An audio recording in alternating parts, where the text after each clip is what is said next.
بسم اللہ الرحمن الرحیم۔ ایک مرتبہ میں سمندر کے سفر پہ نکلا۔ مسافروں کی کل تعداد 30 تھی اور ہم سب ایک کشتی پہ سوار تھے۔ ہمارا سفر بہت ہی سکون کے ساتھ کٹ رہا تھا کہ اچانک ہوا چلنا شروع ہو گئی اور سمندر میں طوفان آ گیا۔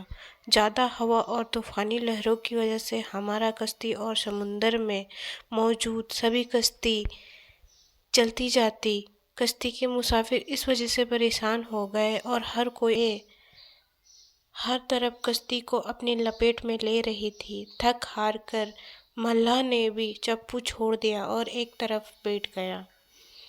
اب ہم میں سے ہر کسی کو یہ یقین ہو گیا تھا کہ موت اب یقین آئے گی کا تھا۔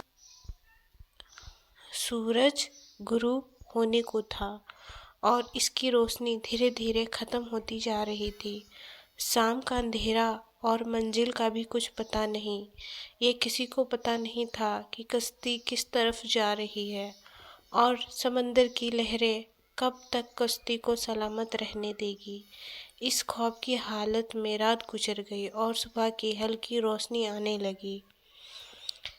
جیسے ہر طرف اجالا ہی اجالا ہو گیا۔ کشتی کے رات بھر ہچکولے کھانے کے بعد کسی کو کچھ پتہ نہ تھا کہ ہم کہاں پہنچ گئے ہیں۔ پھر اگلا دن بھی اسی حال میں گزرا اور اسی طرح سے دن کے بعد رات اور رات کے بعد دن آتی گئی اور ہماری کشتی کو سمندر میں پھنسے ہوئے پورے 30 دن گزر گئے۔ پھر اچانک 30 دنوں کے بعد بھولے بھٹکے مسافروں کو دور سے ایسا نظر آیا جیسے کچھ درخت سمندر میں کھڑے ہوں۔ 30 دن سے مصیبت میں پھنسے ہوئے مسافروں کو یہ منظر دیکھ کر امید کی کچھ کرنیں نظر آئیں اور ملاح نے جلدی سے وہاں پہنچنے کے لیے پوری طاقت کے ساتھ چپو چلانا شروع کر دیا اور کشتی کو تیزی کے ساتھ ان درختوں کے پاس لے جانے لگا۔ کشتی میں موجود مسافر جنہیں یقین ہو چکا تھا کہ اب موت کے سوا کچھ نہیں، ان کے چہرے پر زندگی کی امید نظر آنے لگی۔ پھر جیسے جیسے کشتی قریب ہونے لگی درخت صاف دکھنے لگے۔ ملاح پوری طاقت کے ساتھ کشتی چلا رہا تھا۔ سورج غروب ہونے سے پہلے ان درختوں کے پاس پہنچ جائے تاکہ کہیں ایسا نہ ہو کہ اندھیرا ہو جانے کے بعد ہم اس آخری امید سے بھی ہاتھ دھو بیٹھیں۔ پھر کشتی آہستہ آہستہ ان درختوں کے پاس بڑھتی رہی اور جب درخت قریب ہوئے تو سارے مسافروں کو جان کر خوشی ہوئی کہ یہ سمندر میں واقعی کوئی جزیرہ ہے۔ ابھی تو سورج مکمل غروب نہیں ہوا تھا کہ کشتی جزیرے کے کنارے پہنچ گئی۔ مسافروں کو اس جزیرے پہ اترے زیادہ وقت نہیں ہوا تھا کہ درختوں میں سے ایک عجیب قسم کا جانور نکلا۔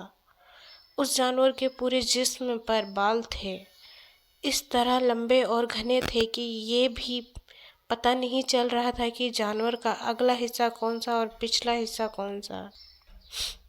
سارے مسافر اس عجیب و غریب جانور کو دیکھ کر حیران و پریشان ہو گئے۔ کیوں ان میں سے کسی نے بھی ایسا جانور دیکھا نہیں تھا۔ سارے مسافر اس بات سے بہت پریشان ہونے لگے کہ یہ کیا بلا ہے۔ ایک مسافر نے دوسرے مسافر سے پوچھا کہ یہ کیا چیز ہے۔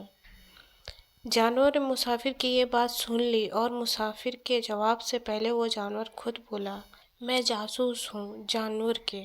انسانوں کی طرح بولنے پر تمام مسافر اور پریشان ہو گئے کیونکہ آج تک انہوں نے کسی جانور کو انسانی زبان میں بولتے ہوئے نہیں دیکھا تھا اور نہ ہی سنا تھا، اور اس کے بعد سب یہ سمجھنے لگے کہ یہ ضرور کوئی جن ہے اور ہمارے سامنے آ گیا ہے۔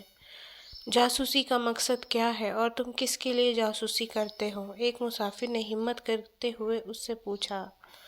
اس جانور نے کہا کہ میں جس کے لیے جاسوسی کرتا ہوں اسے تم سے ملنے کا بہت شوق ہے اور وہ تم سے بات کرنا چاہتا ہے، لہٰذا تم میرے ساتھ چلو۔ یہ سن کر تمام مسافر حیران پریشان چپ چاپ اس کے پیچھے چل دیے۔ وہ عجیب غریب جانور درختوں کے بیچ راستے میں سے ہوتا ہوا ایک محل کے پاس پہنچا اور کھڑا ہو گیا۔ محل کو چاروں طرف سے بڑے بڑے پیڑوں نے گھیر رکھا تھا۔ مسافر وہاں پہنچ کر پریشان نظروں سے اس کی طرف دیکھا اور جانور کے لیے آگے بڑھتے ہوئے سبھی مسافروں کو ایک بڑے دروازے سے لے جاتے ہوئے محل کے اندر پہنچا دیا۔ محل کے اندر پہنچتے ہی سب نے دیکھا کہ ایک بہت بڑا شخص زنجیروں میں جکڑا ہوا تھا اور رہائی کے لیے کوشش کر رہا تھا، اور مسافروں نے اس سے پہلے اتنے بڑے قد اور رعب والے شخص کو کبھی نہیں دیکھا تھا۔ ایک مسافر نے ہمت کر کے پوچھا، تم کون ہو؟ پھر زنجیر میں جکڑا ہوا شخص بولا، میں کون ہوں اور کیا ہوں یہ تو تم جان ہی جاؤ گے، پہلے یہ بتاؤ تم کون ہو؟ مسافر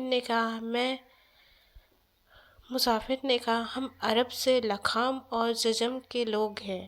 ساتھ ہی اس مسافر نے اپنے ساتھ بیتی وہاں تک پہنچنے کے سارے حالات کو بتا دیا۔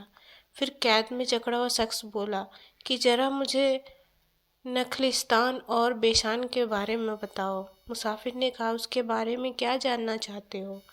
قید میں جکڑا ہوا شخص بولا، بہت ہی جلد وہاں پھل لگنا بند ہو جائیں گے۔ پھر وہ قیدی بولا، اچھا مجھے دریاؤں کے بارے میں بتاؤ، کیا دریا میں پانی ہے؟ مسافر نے کہا ہاں دریا میں پانی ہے۔ پھر اس نے کہا بہت ہی جلد اس کا پانی ختم ہو جائے گا۔ پھر وہ کہنے لگا مجھے جنگار کے چشمے کے بارے میں بتاؤ۔ مسافروں نے کہا تم کیا پوچھنا چاہتے ہو؟ تو اس نے کہا کہ کیا چشمے میں پانی ہے تو کیا وہاں کے لوگ اس پانی سے کھیتی وغیرہ کرتے ہیں؟ پھر اس نے پوچھا اچھا مجھے مسلمانوں کے نبی حضرت محمد صلی اللہ علیہ وسلم کے بارے میں بتاؤ۔ مسافر نے کہا انہوں نے مکہ شریف سے اپنی دعوت کا آغاز کیا اور اب وہ مکہ شریف سے نکل کر مدینہ شریف میں موجود ہے۔ قید میں جکڑا ہوا شخص پوچھا کیا وہ عرب کے لوگوں کے ساتھ کوئی لڑائی لڑے اور عربوں نے لڑائی میں ان کے ساتھ کیا سلوک کیا؟ پھر مسافر نے کہا لڑائی میں وہ عربوں پر غالب رہے اور بہت سے عربوں نے ان کی اطاعت کی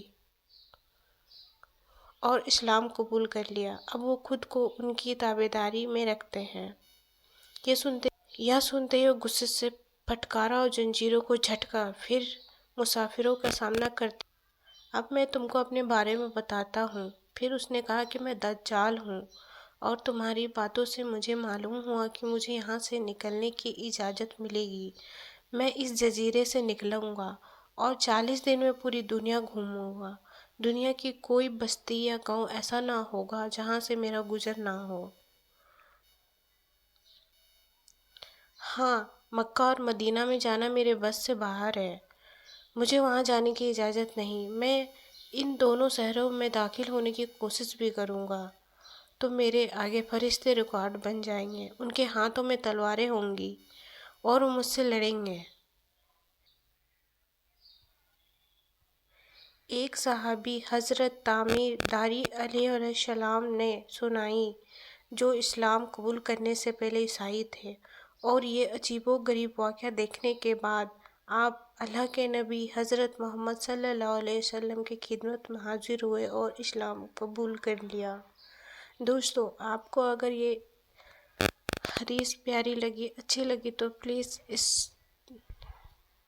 حدیث کو لائک اینڈ سبسکرائب کریں اور اپنے دوستوں کے ساتھ شیئر کریں۔ شکریہ۔